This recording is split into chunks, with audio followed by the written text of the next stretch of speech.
Hi hello ಎಲ್ಲರಿಗೂ ನಮಸ್ಕಾರ. ಇವತ್ತು ಬುಧವಾರದ ಲಾಗನ್ನು ಶೇರ್ ಮಾಡ್ತಾ ಇದ್ದೀನಿ. ಬುಧವಾರ ಸ್ವಲ್ಪ APMCಗೆ ಹೋಗ್ಬಿಟ್ಟು ನಾಳೆ ಗುರುವಾರದಕ್ಕೆ ಅಂದ್ಬಿಟ್ಟು ಪೂಜೆ ಸಾಮಾನೆಲ್ಲ ತೊಗೊಂಡು ಬಂದಿದ್ದೆ ಪೂಜೆ ಮಾಡೋದಕ್ಕೆ. ಅಂದರೆ ಹೂವು, ತುಳಸಿ ಎಲ್ಲ ತೊಗೊಂಡು ಬಂದಿದ್ದೆ. ಅದ್ರ ಜೊತೆಗೆ ಒಂದೇ ಒಂದು ಪಪಾಯ ಬೇಕಾಗಿತ್ತು. ಪಪಾಯ ತಿಂದು ಒಂದು ವಾರ ಆಗಿತ್ತು. ಅದಕ್ಕೆ ಪಪಾಯ ಮತ್ತು ಹಸಿಮೆಣಸಿನ್ಕಾಯಿ ಖಾಲಿ ಆಗಿತ್ತು, ಅದನ್ನೆಲ್ಲ ತೊಗೊಂಡು ಬಂದಿದ್ದೀನಿ. ಬನ್ನಿ ಸ್ನೇಹಿತರೆ, ವಿಡಿಯೋ ಶುರು ಮಾಡೋಣ. ವಿಡಿಯೋ ಇಷ್ಟ ಆದಲ್ಲಿ ಒಂದು ಲೈಕ್ ಕೊಡಿ. ಹೊಸ ನೋಡ್ತಾ ಇರೋರು ಸಬ್ಸ್ಕ್ರೈಬ್ ಮಾಡ್ಕೊಳ್ಳಿ. ನಿಮ್ಮ ಅನಿಸಿಕೆ ಅಭಿಪ್ರಾಯಗಳನ್ನು ಕಮೆಂಟ್ ಹಾಕಿ ಅಂತ ಹೇಳ್ತಾ ವೆಲ್ಕಮ್ ಟು ಕೆಂಪೀಸ್ ಕಿಚನ್. ಇವತ್ತು ಮಾತುಕತೆ ಅಂತೂ ಖಂಡಿತ ಇರುತ್ತೆ. ಇವತ್ತು ತಿಂಡಿಗೆ ನೆನೆದೇ ಸ್ವಲ್ಪ ದೋಸೆ ಇಟ್ಟಿತ್ತಲ್ವ, ಅದಕ್ಕೆ ಈರುಳ್ಳಿ, ಕ್ಯಾರೆಟು, ಹಸಿಮೆಣಸಿನ್ಕಾಯಿ ಎಲ್ಲ ಕಟ್ ಮಾಡಿ ಹಾಕಿ ಈರುಳ್ಳಿ ದೋಸೆ ಮಾಡ್ತಾಯಿದ್ದೀನಿ. ಅದ್ರ ಜೊತೆಗೆ ಚಟ್ನಿ ಇದೆ. ಮೊಳಕೆ ಹುರುಳಿ ಕಾಳು ಸಾಂಬಾರು ಮಾಡಿದ್ದೀನಿ. ರೆಸಿಪಿಯನ್ನು ಶೇರ್ ಮಾಡೋಕ್ಕೆ ಹೋಗಿಲ್ಲ. ಇವತ್ತು ಮನೆ ಕೆಲಸದ ಜೊತೆಗೆ ಮಾತುಕತೆ ಅಂತೂ ಖಂಡಿತ ಇರುತ್ತೆ.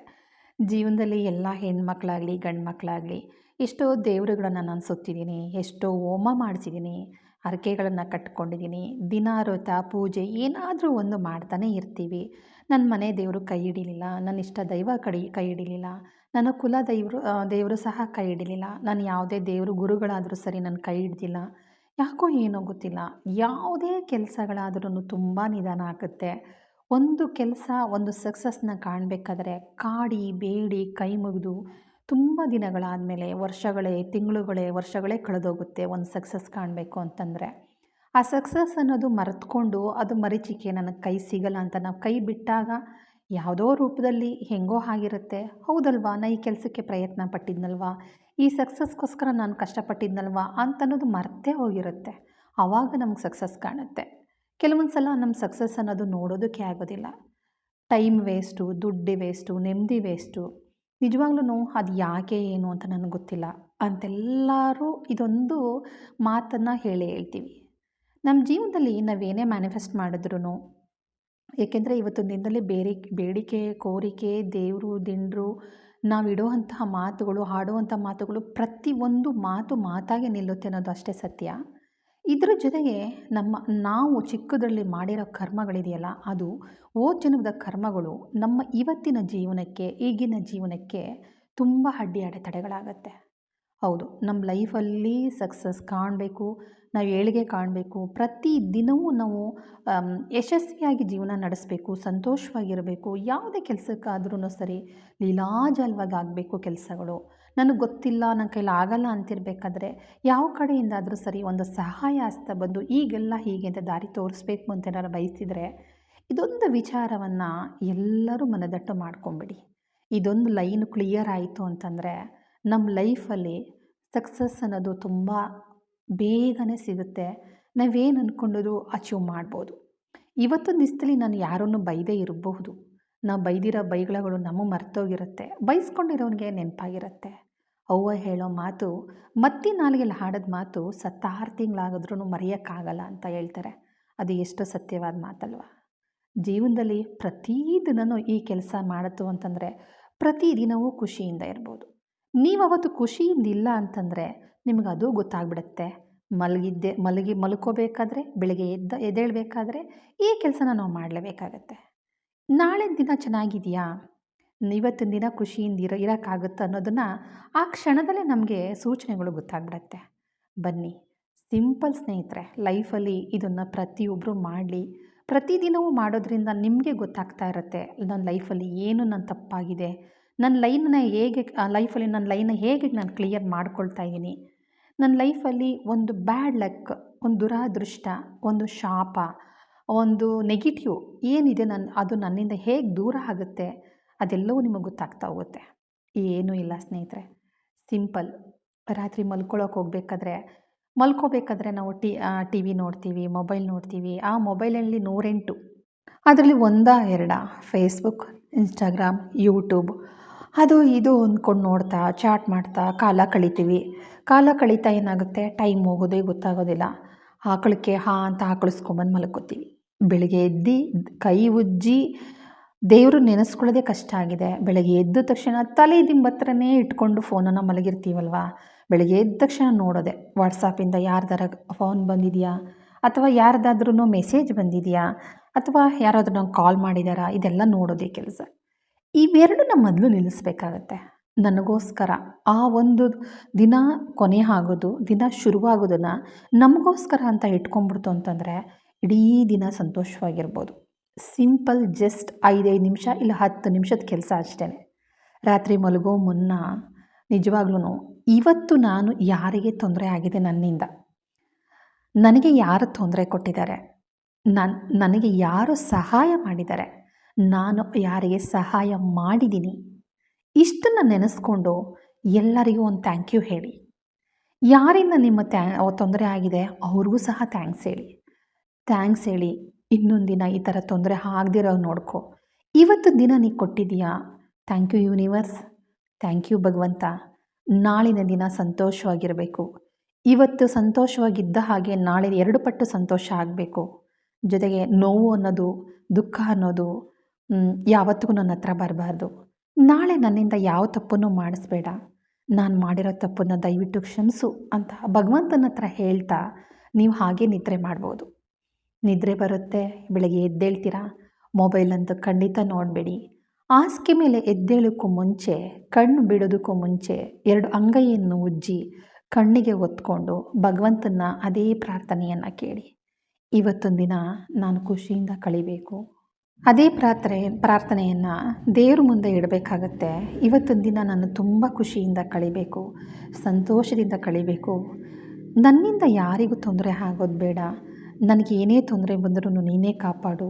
ಪ್ರತಿಯೊಂದು ಕ್ಷಣದಲ್ಲೂ ನನ್ನ ಜೊತೆ ಇದ್ದು ಕೈ ಹಿಡಿದು ಮುನ್ನಡೆಸು ಯೂನಿವರ್ಸ್. ಪ್ಲೀಸ್ ಇವತ್ತೊಂದು ದಿನ ಖುಷಿಗೆ ನೀನೇ ಕಾರಣ. ಇವತ್ತು ನಾನು ಎದ್ದಿದ್ದೀನಿ, ಜೀವಂತವಾಗಿದ್ದೀನಿ ಅಂತಂದರೆ ಅದು ನೀನೇ ಕಾರಣ ಅಂದ್ಬಿಟ್ಟು ಥ್ಯಾಂಕ್ ಯು ಹೇಳಿ ಭೂಮಿ ತಾಯಿಗೆ ನಮಸ್ತೆ ಮಾಡಿಕೊಂಡು ಎದ್ದು ಒಂದು ಪಾಸಿಟಿವ್ ಆಗಿ ಕೆಲಸಗಳನ್ನು ಶುರು ಮಾಡಿ ಅವತ್ತೊಂದು ದಿನ ಎಲ್ಲ ತುಂಬ ಖುಷಿಯಿಂದ ಇರ್ತೀರ.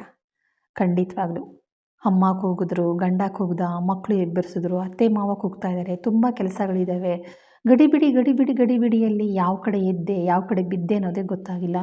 ಆ ಥರ ಮಾಡ್ಕೊಳ್ಳೋದಕ್ಕೆ ಹೋಗಬೇಡಿ. ಇವತ್ತೊಂದು ದಿನ ನಿನಗೆ ಕೆಲಸಗಳು ಆಗಲ್ವಾ, ನಿಮ್ಮ ಮನಸ್ಸು ಅಲ್ಲೇ ಗಲಿಬಿಲಿ ಶುರುವಾಗುತ್ತೆ. ಗಲಿಬಿಲಿ ಶುರುವಾದ ತಕ್ಷಣ ಸ್ವಲ್ಪ ಎಚ್ಚರಿಕೆಯಿಂದ ನಡೀರಿ. ತೊಂದರೆಗಳಾಗ್ಬೋದು, ಅಪಘಾತಗಳಾಗ್ಬೋದು, ಅವಘಡಗಳಾಗ್ಬೋದು, ಅವಮಾನಗಳಾಗ್ಬೋದು, ನೋವು ಆಗ್ಬೋದು, ಕಣ್ಣೀರಿರ್ಬೋದು. ಆ ಗಡಿಬಿಡಿನಲ್ಲೇ ಗೊತ್ತಾಗುತ್ತೆ ಯಾಕೆ ಇಷ್ಟು ದಿನ ಮಾಡ್ದಂಗೆ ಪ್ರೇಯರ್ ಮಾಡೋದಕ್ಕೆ ಮನಸ್ಸೇ ಬರ್ತಾ ಇಲ್ಲ. ಮನಸ್ಸಲ್ಲಿ ನಾನು ಮಾಡ್ತಿರೋ ದೇವರನ್ನ ನೆನೆಸ್ಕೊಳ್ತಾ ಇದ್ದರೆ ದೇವರು ಕಣ್ಮುಂದೆ ಬರ್ತಾಯಿದ್ರು.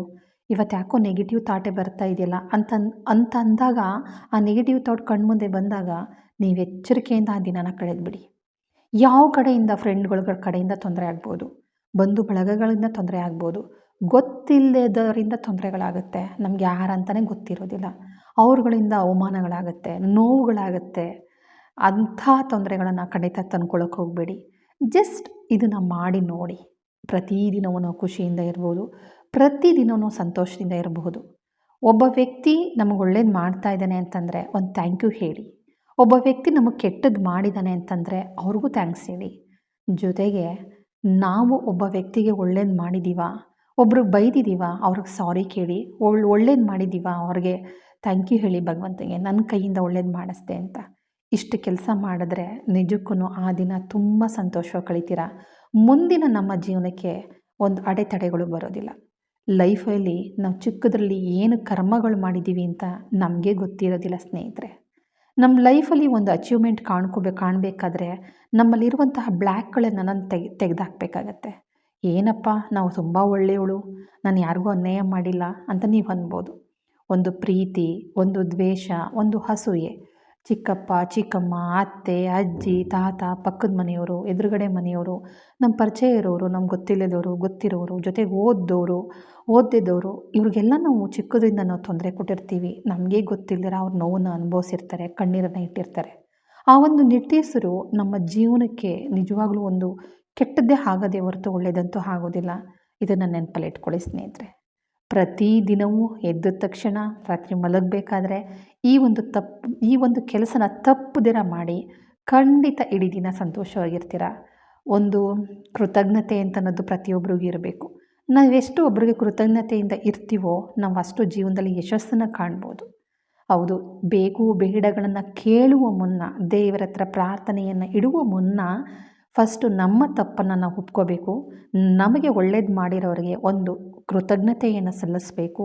ಆ ಭಗವಂತನಿಗೆ ಒಂದು ಥ್ಯಾಂಕ್ಸ್ ಹೇಳಿ ದಿನನ ಶುರು ಮಾಡಿ ಸ್ನೇಹಿತರೆ. ಓಕೆ, ಇವತ್ತೊಂದು ಬೆಳಗಿನ ಕೆಲಸ ಆಗ್ತಾಯಿದೆ, ನೋಡ್ತಾ ಇದ್ದೀರಲ್ಲ, ತುಳಸಿ ತೊಗೊಂಡು ಬಂದಿದೆ.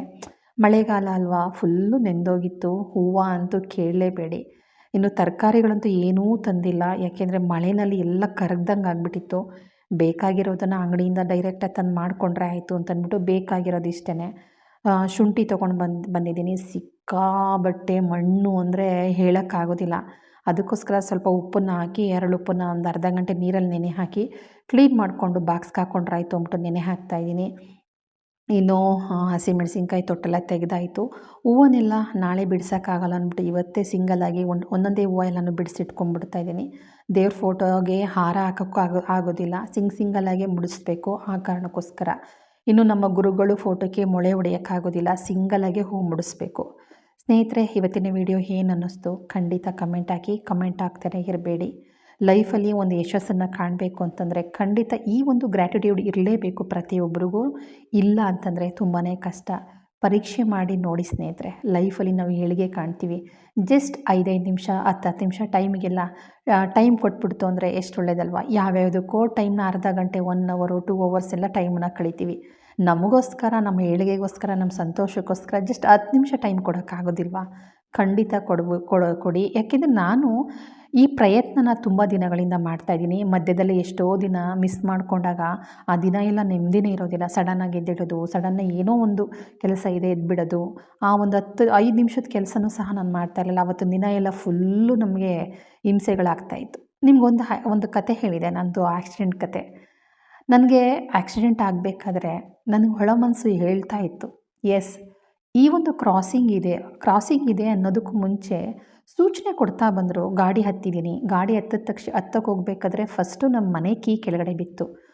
ಪ್ರತಿಯೊಂದಕ್ಕೂ ಎಚ್ಚರಿಕೆ ತಗೊಳ್ಳೋಳು ಹೊತ್ತು, ಬಿಡು ಎಲ್ಲದಕ್ಕೂ ನಾನು ಕಟ್ನಿಟ್ ಮಾಡಿದ್ರೆ ಆಗಲ್ಲ, ಹೋಗಿ ಕೆಲಸ ಮುಗಿಸ್ಕೊಂಬಂದ್ಬಿಡೋಣ, ಇವತ್ತೇ ಟೈಮ್ ಸಿಕ್ಕಿರೋದು ಅಂದ್ಬಿಟ್ಟು ಹೊರಟೆ. ಮನೆ ಕೀ ಫಸ್ಟು ಕೆಳಗಡೆ ಬಿತ್ತು. ಆಮೇಲೆ ನನ್ನ ವೇಲು ಬಾಗಿಲು ಸಿಗಾಕೊಳ್ತು ಕೀ ಹಾಕಬೇಕಾದ್ರೆ. ಅಲ್ಲಿಂದ ಮುಂದೆ ಬಂದೆ. ನನ್ನ ಸ್ಲಿಪ್ಪರ್ ಕಾಲಿಂದ ಜಾರಿ ಕೆಳಗಡೆ ಬಿತ್ತು. ಅದಾದಮೇಲೆ ಗಾಡಿ ಸ್ಟಾರ್ಟ್ ಮಾಡ್ಬೇಕಾದ್ರೆ ಗಾಡಿ ಕೀ ಬಿತ್ತು. ಓಕೆ, ಗಾಡಿ ಸ್ಟಾರ್ಟ್ ಮಾಡಿದೆ. ಗಾಡಿ ಸ್ಟಾರ್ಟ್ ಮಾಡ್ತಾ ಇದ್ದಂಗೆ ನನ್ನ ವ್ಯಾನಿಟಿ ಬ್ಯಾಗ್ ಮತ್ತು ಪರ್ಸ್ ಎರಡೂ ಕೆಳಗಡೆ ಬಿತ್ತು. ಆಗಲೂ ಸಹ ನಾನು ಎಚ್ಚರಿಕೆ ತಗೊಳ್ಳಿಲ್ಲ. ಗಾಡಿ ಸ್ಟಾರ್ಟ್ ಮಾಡಿಕೊಂಡೆ. ಟೌನ್ ಕ್ಯಾಂಟೀನಲ್ಲಿ ಒಂದು ದೋಸೆ, ಮಸಾಲೆ ದೋಸೆ ತಿಂದೆ. ಅಲ್ಲಿಂದ ಮುಂದೆ ಹನುಮಂತಪ್ಪ ಸರ್ಕಲ್ ಅಂತ ಬರುತ್ತೆ. ಅಲ್ಲಿ ಕ್ರಾಸ್ ಮಾಡೋದಕ್ಕೂ ಮುಂಚೆ ನನ್ನ ಮನಸ್ಸು ಹೇಳಿದಿಷ್ಟೇ, ಸ್ವಲ್ಪ ನಿಧಾನ, ಇದೊಂದು ಸರ್ಕಲ್ ಬಿಟ್ಟು ಮುಂದೆ ಪಾಸ್ ಆಗಿಬಿಡು, ಹುಷಾರು, ಜೋಪಾನ, ಯಾಕೆ ಹಿಂಗಂತ ಹೇಳ್ತಾ ಇದೆಯಲ್ಲ ಅನ್ನೋ ಅಷ್ಟರಲ್ಲಿ ನನ್ನ ಗಾಡಿ ಎಲ್ಲೋಗಿ ಬಿದ್ದಿತ್ತೋ ಗೊತ್ತಿಲ್ಲ. ಅವತ್ತು ಸಿಕ್ಕಾಬಟ್ಟೆ ರಶ್ ಇತ್ತು. ನಾನು ಬಂದಿದ್ದೆ ಒಂದು ಪವಾಡ ಅಂತಲೇ ಹೇಳ್ಬೋದು. ಇದೆಲ್ಲ ಈ ಒಂದು ಗ್ರ್ಯಾಟಿಟ್ಯೂಡಿಂದ, ಮ್ಯಾನಿಫೆಸ್ಟಿಂದನೇ ಇದೆಲ್ಲ ಗೊತ್ತಾಗುತ್ತೆ. ಪ್ರತಿದಿನವೂ ಇದನ್ನು ಮಾಡಿ ಅಂತ ಹೇಳ್ತಾ ಈ ನನ್ನ ಪುಟ್ಟ ವಿಡಿಯೋನ ಇಲ್ಲಿಗೆ ಮುಗಿಸ್ತಾ ಇದ್ದೀನಿ. Thank you.